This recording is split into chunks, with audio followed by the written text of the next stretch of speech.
You guys, I've already had a chance to greet you. I got to tell you, I'm so glad you came. I wondered, because spring break starts this week for Petaluma schools, I wondered if we'd be able to actually have folks come. Hey, we're excited. But I'm so glad you came to celebrate this birthday. We are in a birthday year. We're 20 years old, which is why we've got this 90s decor, because we started in 98. And the thing I love about birthdays, I just turned 37 years old last month. Woo, 37, that's a big one. That's a big one. The thing I love about birthdays is they're a time to reflect back on the things we love, and they're a time to look forward on the things to come. And that's what we're going to do tonight. We're going to look back on the things that have happened. We're going to dream about the things to come together. I just feel like there's so much going on in our gathering right now in this community that it seems like a few times a year we should just get together and talk, just to hear what's happening, to get excited, to dream, to laugh, to enjoy time together. And I want to talk about some dreams. I want to look back on the last 20 years, because 20 years ago, Pastor Ron, where are you? Ron, are you in here somewhere? Our founding pastor, Ron, over here.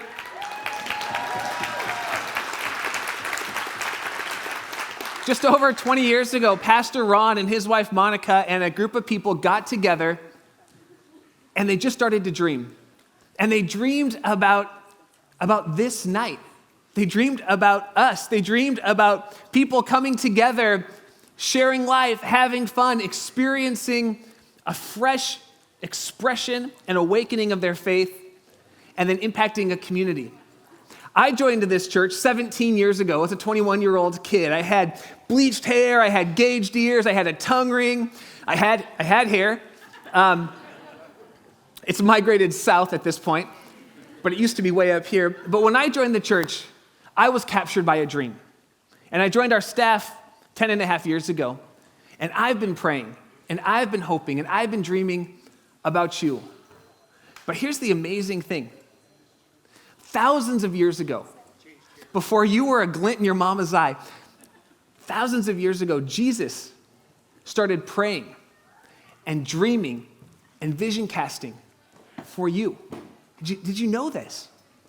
Thousands of years ago, Jesus got together with a group of his close friends, some followers, and he said to them, I dream about these movements that we come to call the church. I dream about these movements that are so captured by the love of God that it compels them to live differently, to love freely, to give themselves away to their community, to not just be about what happens in this space, but to be about what happens in our communities. Jesus dreamed about a church like us that's for NorCal. And here's the thing that I love. It's happening right now. I want to tell you, just in the last few weeks as we've been finishing up this For NorCal series and dreaming together about being a church that loves so freely and fully and deeply, that we bless and serve and engage with our community in Northern California. I've just been keeping my eyes and my ears open for some people who are for NorCal. I want to tell you about some of my friends who are for NorCal. My first friend is a guy named Dennis. Dennis is for NorCal. Dennis is here tonight. I won't make him raise his hand because I don't think he'd be happy with me, and I like him too much to have him not be happy. But Dennis is for NorCal. Dennis works for St. Joseph's Health, and he just received the St. Joseph's Health Action Award for Dignity for all of Sonoma County. Now, think about this. We think about serving oftentimes, and we make it so small. It's serving in the church. Dennis is a guy who's serving in his vocation. Here's what one of Dennis's employees said about him. This gal said, Dennis has created a very positive and sustainable relationship within our leadership team. He encourages us as leaders to support human dignity, well-being, respect, health, and independence. Dennis allows us to shine when we deserve to, and he continually encourages us to growth in our decision-making. And in the same breath, Dennis is a constant support, often knowing what we need before we do. He is the most supportive boss I've ever had. He cares about the whole person, and he understands that a person has to be whole at home and at work in order to be present and successful. And then she finished by saying this about Dennis: I honestly don't know how I would have gotten through the past few months post-fire without Dennis's guidance and support. Dennis is the kind of guy in his work that Jesus dreamed about 2,000 years ago when he dreamed of a community that was for NorCal. My friend Lorraine, who's also here tonight, she's for NorCal. So in the beginning of our For NorCal series, I encouraged us to pay it backwards. And if you weren't here for that first week, I gave everybody a For NorCal magnet, asked you to put it on the back of your car, and I asked you to go through a drive-through, nice and slow, because the magnets weren't that big, and I wanted everyone to see it. Because when you go through a drive-through, what do? You look at the vanity plate to see if you can figure it out, and then you text someone while you're driving, which is against the law. Don't do it if you can't figure it out. And then you look at their bumper stickers. And I thought, how cool if someone's sitting behind you and they see your For NorCal bumper sticker, and then you buy their meal for them. You just pay it backwards. And so Lorraine took me up on this, and she went into a McDonald's, and she got in the drive-through lane, decided to pay it backwards. She went to the person who she was paying, and she said, okay, I'd like to pay for the car behind me.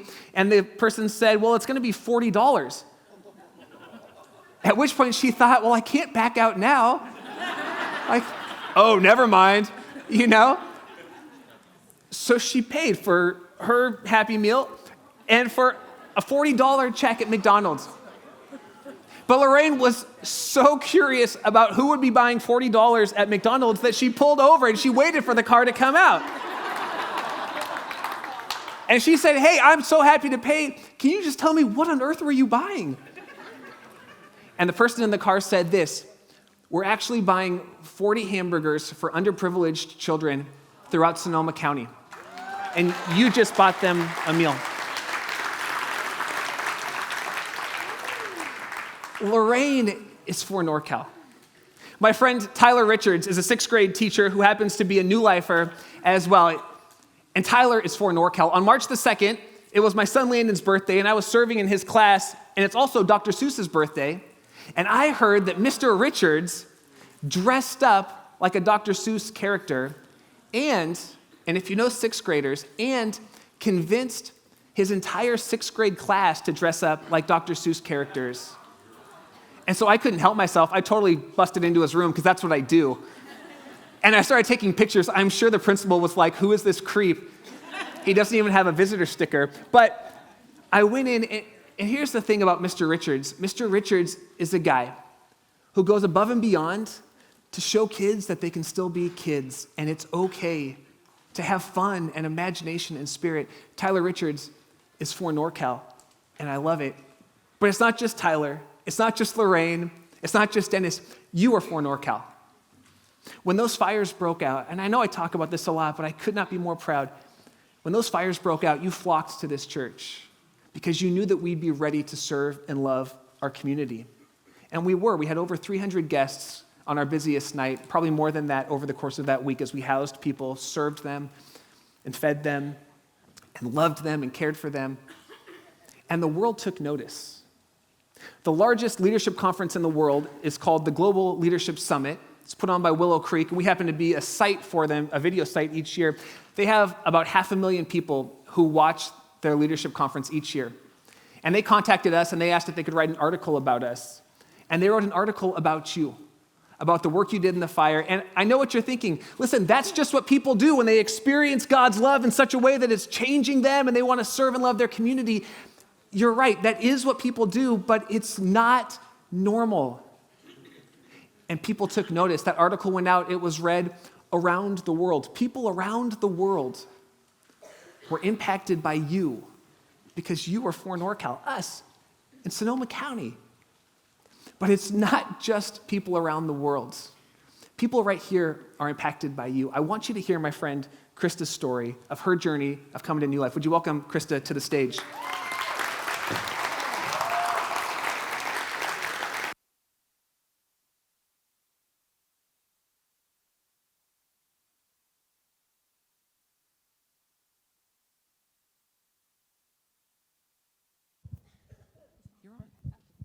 Hi, my name's Krista. Kevin asked me to share my story, so even though I'm not a public speaker and this makes me really nervous, I figured if he asked me, there must be a reason. So I always believed in God. I grew up in a very traditional Episcopalian church, the sit-down, up-down church. I knew that God existed, but I never had a relationship with him. I always felt I wasn't good enough because I felt like whenever I sinned that I failed him. So when I became a teenager, I kind of avoided church. I was like, if I failed him, I might as well just keep going. So when I was about 26, I felt like I needed more in my life, and my boyfriend at the time felt the same way. So we went to Tiffany and Jeff Becker because they started coming here after Jeff's parents, Linda and Wally, started coming. And they just got married here, so we were here for that. So we started attending here the first Sunday of 2015. My boyfriend and I got all dressed up because that's what we thought you had to do to go to church. You got to wear the dress, you got to wear the tie. So we came here and we saw that everybody was wearing what they wanted. We were greeted with a hug, and we just felt so welcomed. My favorite part was the sermon because I actually got to laugh in church, which, I laughed very hard at Kevin's sermon in church. Yeah. So it was a good one. And it was God's word, but it was in the 21st century. So I could relate it to my life and the situations that I was in. So that way I could, maybe start growing myself because I could relate to it. After the first service, Chris and I craved more. We knew that this is where we needed to be. So we continued. At New Life, they want to encourage you to have a relationship with God and that he loves you exactly how you are and where you are in your journey. So you don't have to read so many stories in the Bible, pray this much to let God love you. He loves you exactly where you are, and that was kind of new for me. So seeing him more as a father than a distant God judging me, I started to have an actual relationship with him. I could feel myself changing in the most positive ways. I was changing not because I had to, but because I wanted to. And I started to love more, judge less, and be much more accepting of a lot of things. After a year, Chris and I joined a life group. I thought it was really funny to call something a life group and not Bible study, because I grew up, it was always Bible study. But it was so nice to go to a group where they completely accepted you the way that you were, but they also challenged you to grow in your faith. I now see after 2 years, yeah, they're pretty awesome, why they call it a life group, and it's because you create relationships that will last a lifetime, and that they will be there to see you through all of life's biggest moments, so it's pretty special. So Chris decided to propose in 2016, and we were married by Pastor Ron over there. Hi, Pastor Ron. Chris and I fully believe that if we did not start coming to New Life and have our relationship with God, that we would not be married or together. So it's really special for us. The day after we got married, somehow we still ended up being here. I don't know how, but we did. So we were here, and it was a baptism Sunday, and I felt God pulling my heart to be baptized. My parents baptized me as a child, but I wanted to do it for myself, to kind of announce that I am a Jesus follower and I want to follow in the path of God. So not last Sunday, but the Sunday before, I finally did it. I walked up. Thanks. Thank you. I walked up to the tub and I asked just my husband to come up with me, and I got in the water, and when I got in, I just closed my eyes so tight because it was so emotional and I'm bawling. And I had not realized that my entire family, all my life group, and all my friends had come around me. And they were just putting their hands on me, and they were there. So when I came out of the water, I got to see how much amazing support I had, and that God truly blessed me with amazing people in my life. And it was a beautiful moment. New Life teaches you that God is for you. I know now that in good and bad times, that he will be there for me, and I can get through anything with him by my side. I want to say a special thank you to Linda and Wally, rest in peace, for coming to New Life, because I know at least 10 people, that's a domino effect, that are now coming here because of them, and it's changed all our lives. So, thank you.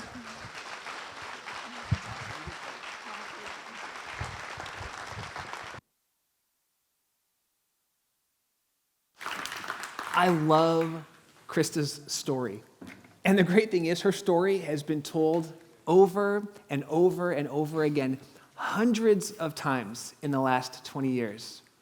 But my guess is that there are thousands more Kristas out there. And it could be a coworker, it could be a neighbor, it could be your spouse, it could be one of your kids or your parents. But Krista's story is yet to be told in tens of thousands of people in our community. And hey, I want to try to do something now, which it's a little unorthodox, but I'm going to ask you to play along with me, and you have to because I have the microphone. I'm going to ask everybody except for that table in the back. Hi, Janie Keeler, that table in the back. Everybody else to get up and go to the lobby. Just don't leave, because we're not done yet. Everybody else, just get up. Don't leave. Seriously, it's going to get better. And go to the lobby. Okay, go. I'll tell you when to come back. Don't worry.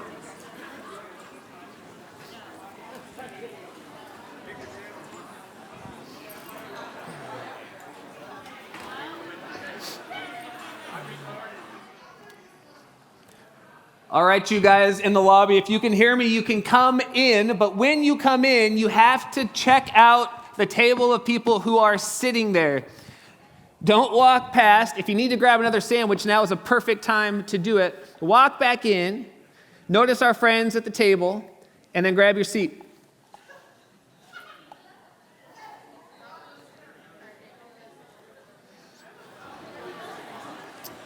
All right, come on in. I know what you're thinking right now.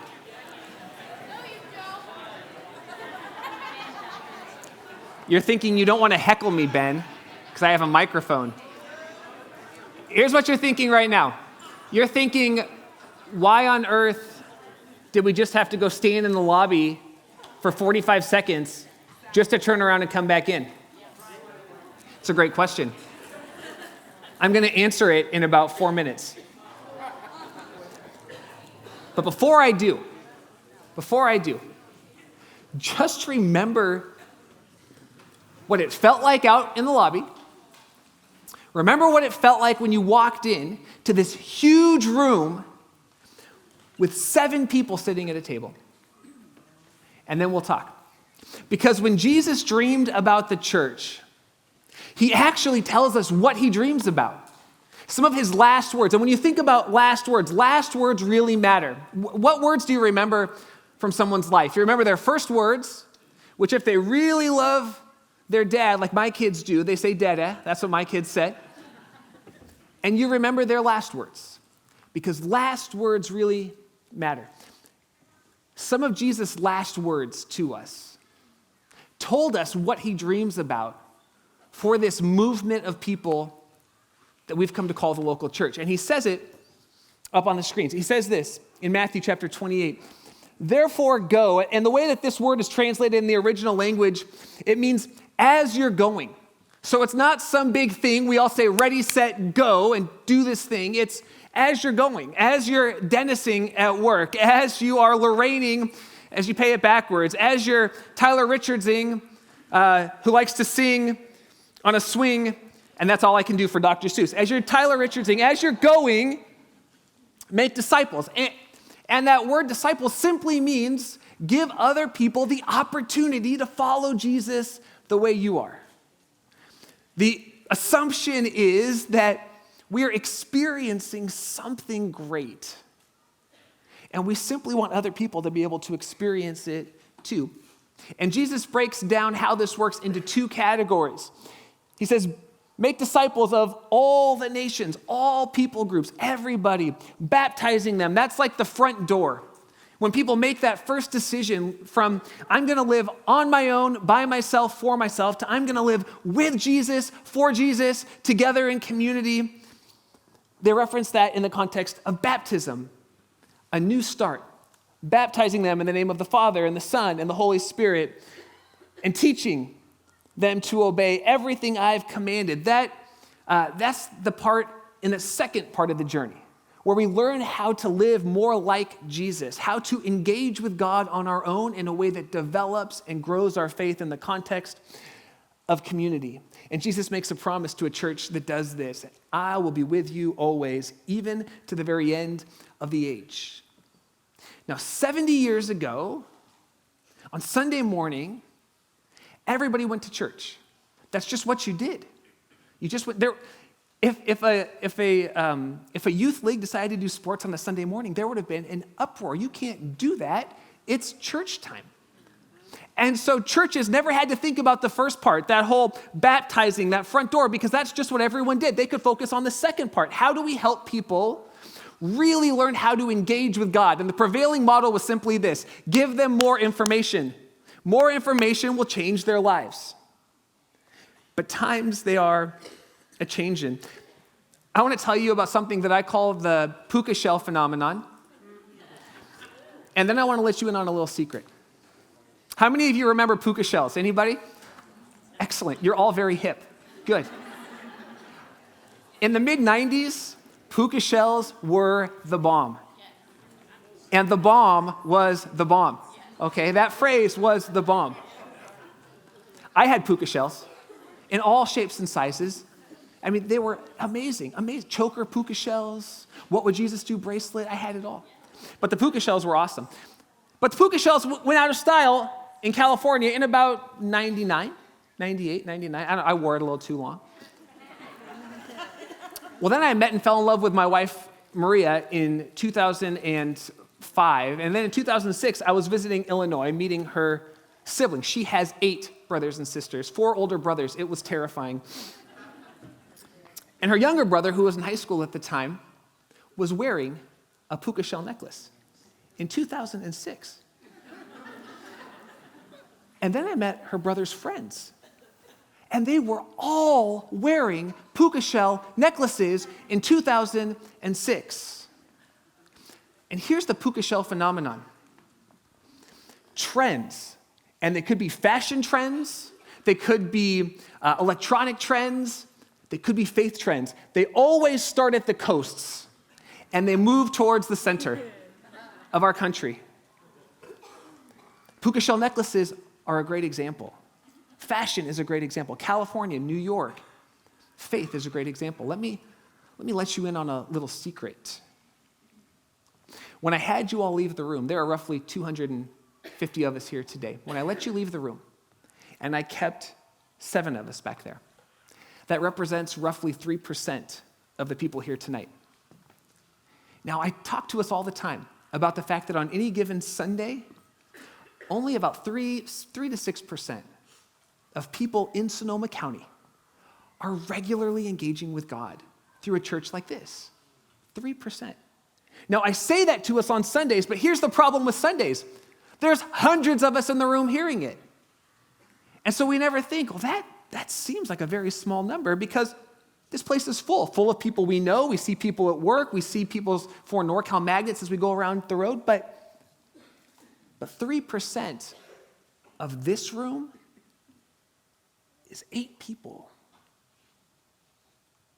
And I asked them, how did it feel in a room this size with only you? And they said, well, this place feels huge and empty. And I wonder if when Jesus looks at Sonoma County and he looks at our church, and boy, God's doing great stuff in our church, but I wonder if Jesus thinks that place is huge and the churches are empty. Here's the secret I want to let you in on. The church in North America is in a process of slowly dying. And you might think that's too strong. But let me tell you about the puka shell phenomenon. Take Florida. take New York, take California, Washington, Oregon, and you will see what's happening to the country in the next 20 years. 3%. And God is looking for churches like us who recognize this trend and start to rethink our approach to church. Because friends, let me tell you, there's no traffic jams on Sunday mornings. There's just not. You're not fighting for parking spaces at churches around Sonoma County on Sunday morning. But here's the tragedy. You are fighting for them here. In a Christ-like way, of course. But this place feels pretty full, doesn't it? So when I say, hey, let's think about my buddy Petaluma Pete, we'll show him in just a second. Let's think about Petaluma Pete and how we shrink the gap between the sofa and the seat next to you. You look around and you think, well, there aren't very many seats next to me. Listen, that's a good problem to have, and we just need to get more seats. Because when Jesus looks at Sonoma County, I think he thinks, that's a big room. There's only a few people. And so it's time for us to rethink our approach. And here's the great news. We've been rethinking our approach. Not the story of Jesus. The story of Jesus will never change. But I'm telling you, a lot of churches are still doing church like it's 70 years ago. They're still assuming if we have a church service, people will just show up. They'll just come. But people aren't coming anymore. And here's the tragedy about that. Jesus assumes that when people rub shoulders with you, they'll want to know him. Jesus says that as we gather together, God's Spirit actually moves among us. And it's just like it's unseen and you don't really know, but people walk in and they do it all the time. I wish it could be a mouse in my pocket to hear what I hear. People walk in, they're like, there's just something different about this place. There's just something different about this place. I say, yeah, it's because our roof leaks. And they're like, no, something else. There's something else that's different about this place. Yeah, there is something different. God's Spirit is moving among you. And it's drawing people in. I want to talk about what we've been rethinking and what it's going to look like just in the next 12 to 18 months as we think about this birthday year and think about our next year. Because what I shared with you back in October was we're setting up the next 2 years for the sake of the next 20 years. We want to make the next 20 years our best 20 years. And there's stuff happening behind the scenes because our teams, our leadership teams, our volunteer teams, our pastoral teams are rethinking our approach. Not the story. The story of Jesus is too good to change, but our approach. So let's talk about that first part of our approach, the baptized part. We're rethinking environments. And when I say environments, you're probably thinking like physical environments, and that's part of it.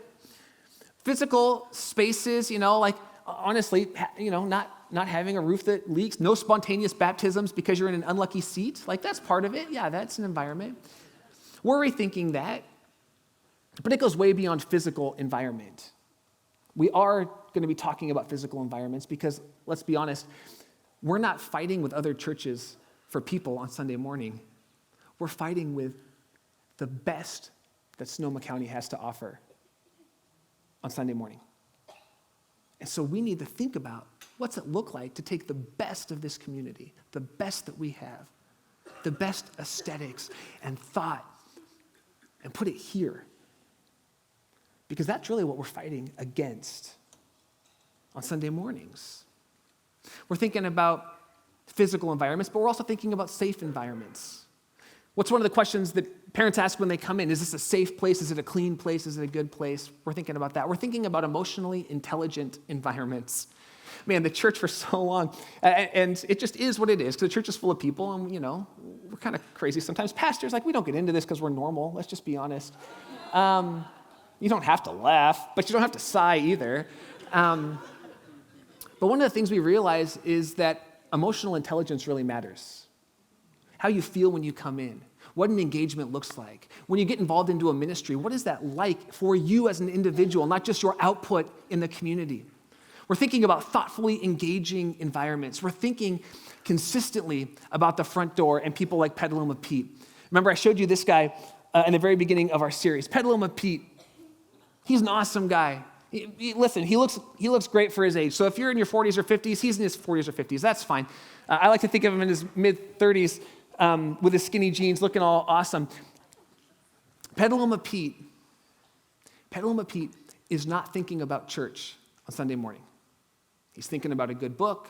He's thinking about checking out Facebook or Instagram, whatever's next, what game's on TV. He's thinking about, thank goodness, my kids are gone for a few minutes, or they're quiet, or whatever. I don't even know where they are. It doesn't matter. He's thinking about a good cup of coffee at Starbucks, spending time with a good buddy or a spouse. Petaluma Pete's thinking about Lagunitas and how much fun that is. He's thinking about an Apple store and how when you walk in, you feel kind of intimidated, but actually you feel pretty special because someone walks right up to you and says, hey, what can I do to help you? I'm glad you're here. He's thinking about Chick-fil-A because it's so, so good. What's our job for Pete? It's to create an experience where Pete wants to keep coming back. Here's why. We used to think that our job as a church is to transform people's lives. We had it a little bit mixed up. See, our job as a church is not to transform people's lives. We can't do that. That's actually the work of God's Spirit. God's Spirit transforms people's lives. What's our job as the church? Well, Jesus says our job as the church is to be this gathering where God's Spirit is moving in a very unique way. So what do we need to do? We need to create environments that Pete wants to keep coming back to, because our assumption is the more he comes back, the more he connects with God, and eventually, boy, God just grabs him. Think about Pete's kids. What's going to grab Pete's kids? Pete's kids are thinking about Disneyland. My kids, my goodness gracious, they haven't been to Disneyland yet. You would think that I locked them in a closet for 10 years. Like, oh my goodness gracious. Actually, I shouldn't say that. That's inappropriate. I didn't.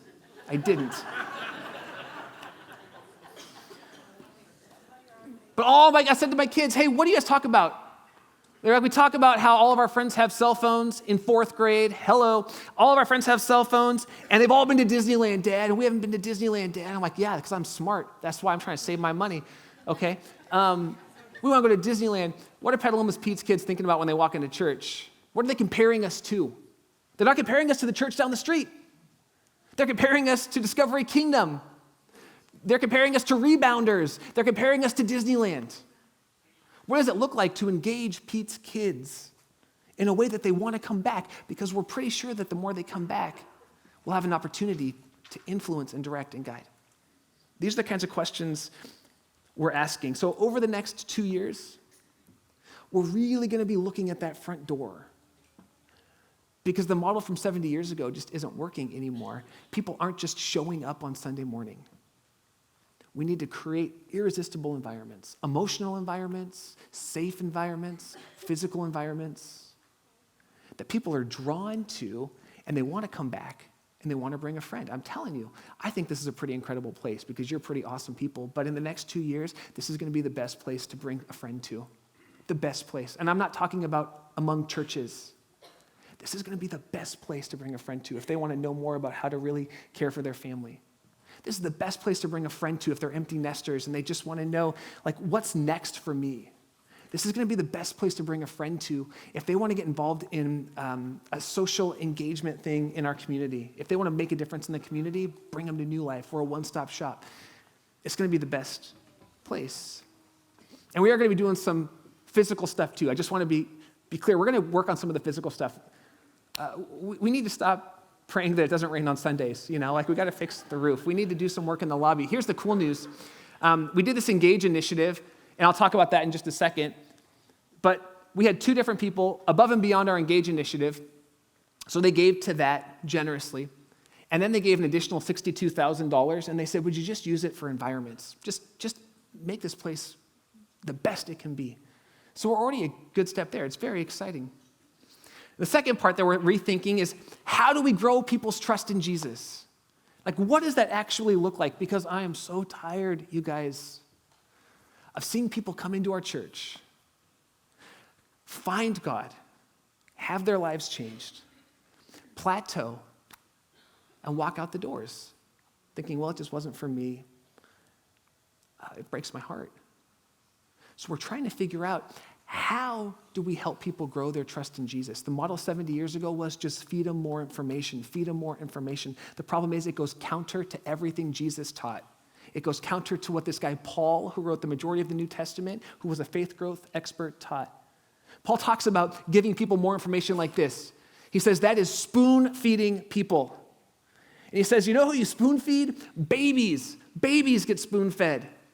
Do you want to grow in your trust in God? Learn how to feed yourself. Learn how to engage with God and grow.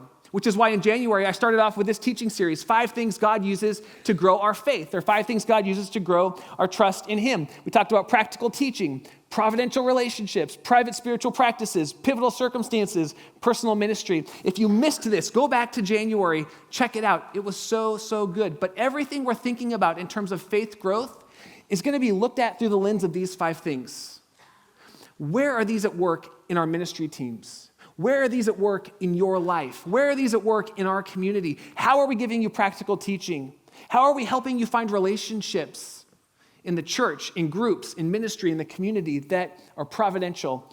Are we training you in how to have private spiritual practices? You might know these if you have a faith background as spiritual disciplines. Listen, nobody likes discipline, right? So we're talking about private spiritual practices. And I said in that message, remember, practice doesn't make perfect. Practice makes prepared.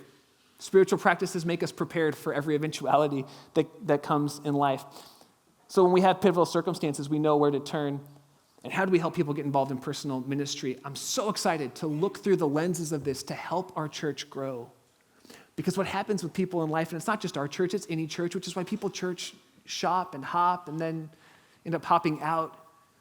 It's because we get to a spot and we plateau because we've heard it, we've seen it, we've done it, but we've never learned how to grow our own trust in God. So I'm going to guide us, and our team's going to guide us through that. So the question you should be asking right now is, well, how do we do that? How do we do that? I know what you're thinking. I want dessert. That's why we haven't given it to you yet. You can't leave, okay? You'll get your dessert. Okay, how do we do this? Okay, let's go quickly. Well, Engage was a huge step in that. That happened in October. It was going so great. The fires broke out when we were supposed to have this big kind of party. Instead, we had our first ever bilingual service, standing room only with our community. It was amazing. You know why? Because God was doing something and we wanted to follow God's prompting. But Engage was this. Engage was, hey, we need to look at the next 2 years about expanding our generosity so that we could pay off a good chunk of our mortgage and free up ministry money forever, in perpetuity, which is just a big word that means long after you and I are dead. In perpetuity. Here's what's happened in the last 5 months. So our big number over the next 2 years was $3.66 million that was committed. That's 2-year operating budget plus this above and beyond commitment. $3.66 million. That's huge, you guys. In the last 5 months, we brought in $1.4 million. Now you can clap. Don't clap too soon. $1.14 million in 5 months. That's 31% of our commitment in 5 months. That's incredible. Here's why that's so good. Because in September, our loan on this building matures, which means that however much we can sock away and pay down, we have that much better chance when we refinance of getting a lower rate. Here's what this looks like. If we pay off $1 million in September, if we get down to $1 million, and remember that 1.14, that's operating budget and this above and beyond. So we don't have 1.14 to put in yet because we have an operating budget. But if we could pay down $1 million, that'd free up, at our current loan rate, $6,500 a month. Forever. Long after, your kid's taken over up here. If we could get it at a 1% rate decrease, that'd be $8,500 a month. For $1 million. Check this out, because it just gets better. If we could pay down in September $1.25 million, at the current rate, that'd be $7,900 a month.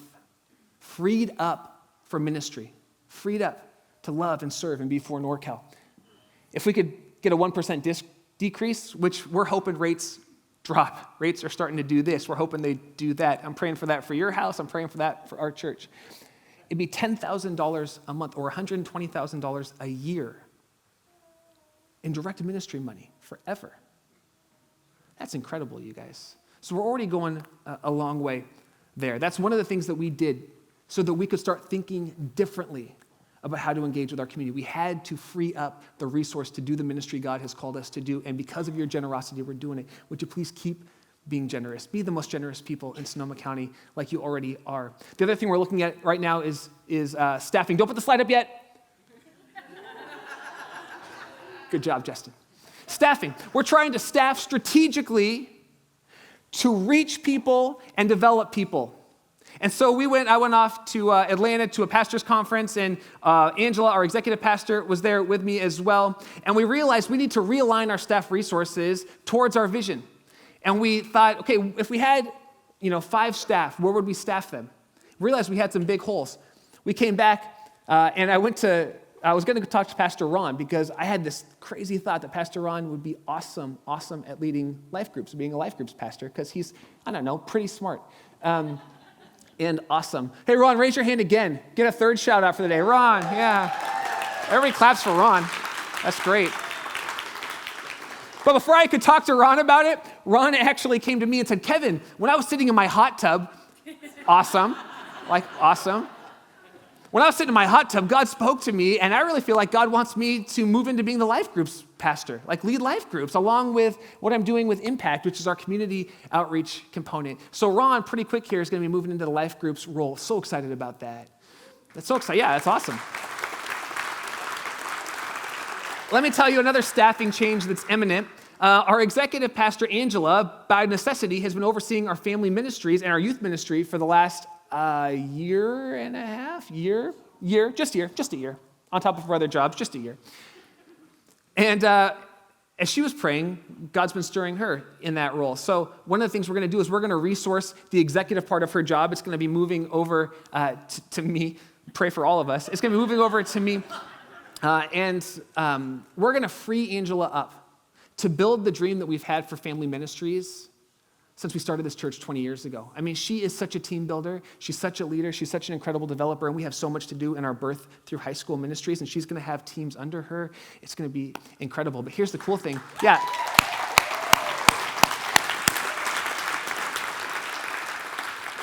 Here's the cool thing. Before I could ask Angela about that, Angela came to me and said, hey, she wasn't sitting in Ron's hot tub, but she did say to me, hey, as I was praying about it, I think this is what God wants me to do. And I said, oh my gosh, wow, okay, let's think about that. But God stirred her before I could even ask the question to her. And you probably don't know this, but her educational background is in early childhood development, and things are just lining up incredibly well right now on that. So those are 2 imminent changes coming up, but I want to tell you, we're about to go into a hiring season. We've got some hires coming up. You probably know this. We've been down 2 pastoral staff, one for a year, one for about 6 months. And you might be wondering, why are we not hiring? Well, we haven't been hiring because we've been rethinking what are the right hires to make. If a wagon wheel is broken, you don't slap on the same broken wagon wheel. You add on a different wheel. That was funny. I didn't know it was that. Oh, you're crying. Bummer. Krista thinks I'm funny, so that's good. Hey, Krista. So we've been asking, what are the right hires to make? What's the strategic leadership hire to make? And so we've got a hiring season coming up. I don't want to just leak things to you over the next 18 months, like, oh, this is happening, this is happening. I just want to share with you. I don't know exactly what those positions will be, but I will share them with you as they come up. But they're becoming clear. Some front door positions, some development positions. And here's the great thing. Because we've been without staff for a couple of years, this won't affect the Engage money. This money's already sitting aside. We haven't been paying anyone, so we've got the money there. So what can we do in this birthday year? And then I'm going to free us up for cake, because everybody loves cake at a birthday. We can do 3 things. Can you guess what they are? Well, you don't have to now. They're on the screen. So that's fun. What can we do? What can we do?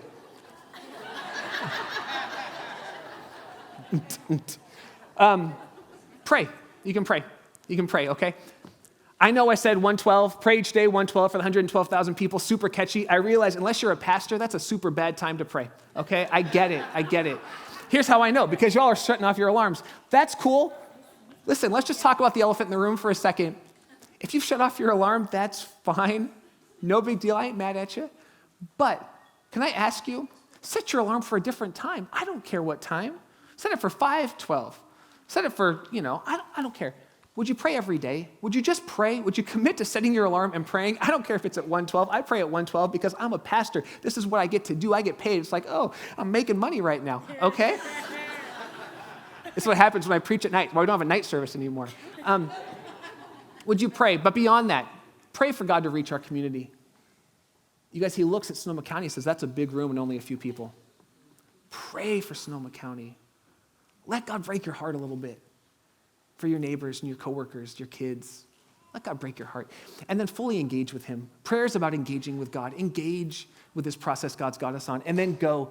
We're going to talk about knowing your go, your strategic area of service influence. I haven't preached the series on knowing your go yet because we want to get these pieces in place that you can actually get into when you're excited to do it. But we will be teaching on that. But just be asking God, God, what's my spot? Is it in the church? Is it outside of the church? Is it at my work? What is my spot? God, show me my spot.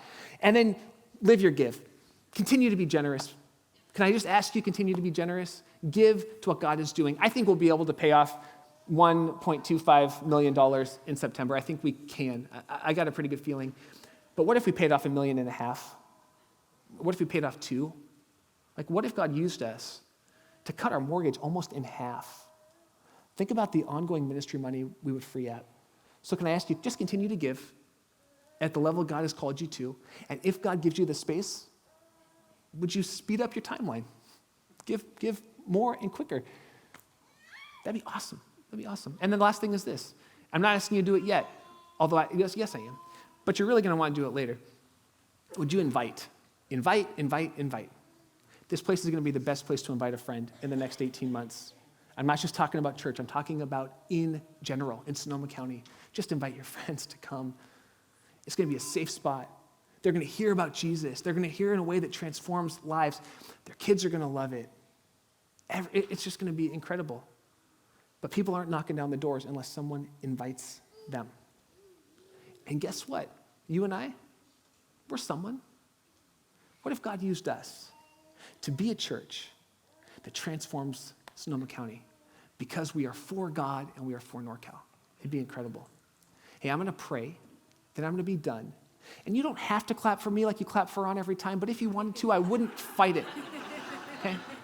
I'm going to pray, and then we've got cake and cookies back there. Hang out as long as you want, but if you hang out for more than 25 minutes, I'm going to put you to help cleaning up. So just be aware.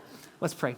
Jesus, thank you so much that you dreamed about this gathering, that you had us in mind some 2,000 years ago when you talked about a community of people, a movement of people so captured by your love that it just compelled us to love you in response and to love the community where you've planted us. God, would you use us to be a group that changes the spiritual climate in Sonoma County because we've experienced your transforming love and it's too good to keep to ourselves. Give us wisdom and guidance. Give us hope, joy, perseverance. And God, would you do what only you can do, which is to change and transform lives. We pray in Jesus' name. Amen. Amen. You guys, it's been so fun. Thanks. All right.